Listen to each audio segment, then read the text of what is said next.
shot it from three better than I thought we would have after 11 practices. Now, again, still that's kind of a small sample size, so we'll see. I love what we're doing defensively. We're getting some hands. We've got a team that gets deflections.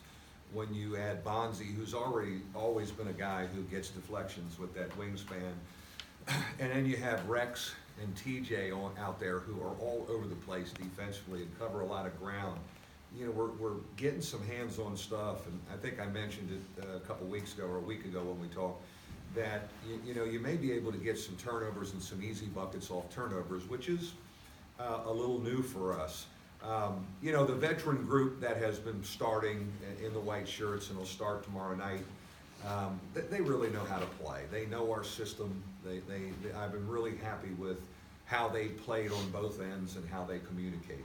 What have you done talking with Bonzi or will talk with Bonzi as far as all the attention that he's gotten, that he will get, and not be the guy that may be the ACC Player of the Year, but be the guy that his first 3 years to get him to this point? It was funny because I think the first 5 days of practice, he was feeling it. He wasn't very good.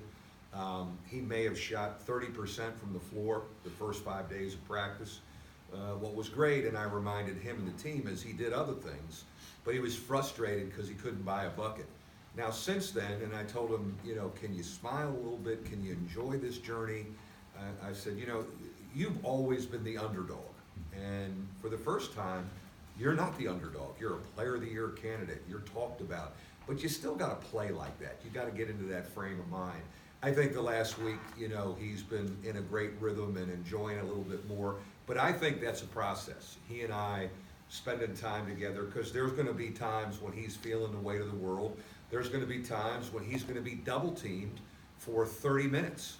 And can he have the poise to keep kicking it out, get to the offensive board to get some putbacks that way, but still defend and rebound? What have you seen from John Mooney and Elijah Burns that maybe elevate them closer to the rotation? Yeah, excited about both of them. I really am. They've made huge strides.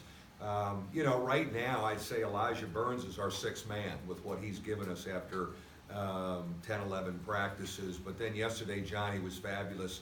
We're going to need both those guys. They're our future after this year as well, and I'm very mindful of that, when we lose those three senior big guys. But Elijah is easy to play with on both ends of the floor. He really understands who he is. He's rebounding on both ends at a huge clip. One of the reasons we recruited him was we loved how he talked and communicated, and he's fabulous there, and we loved how he passed the ball and moved it and knew who he was. So that's why I think, he's kind of emerged as a sixth guy. But I mean, Johnny also physically around the bucket, and he can stretch the floor and make shots. In a game situation yesterday, he made a three to beat the white shirts in a game situation. So both those guys figure into our plans.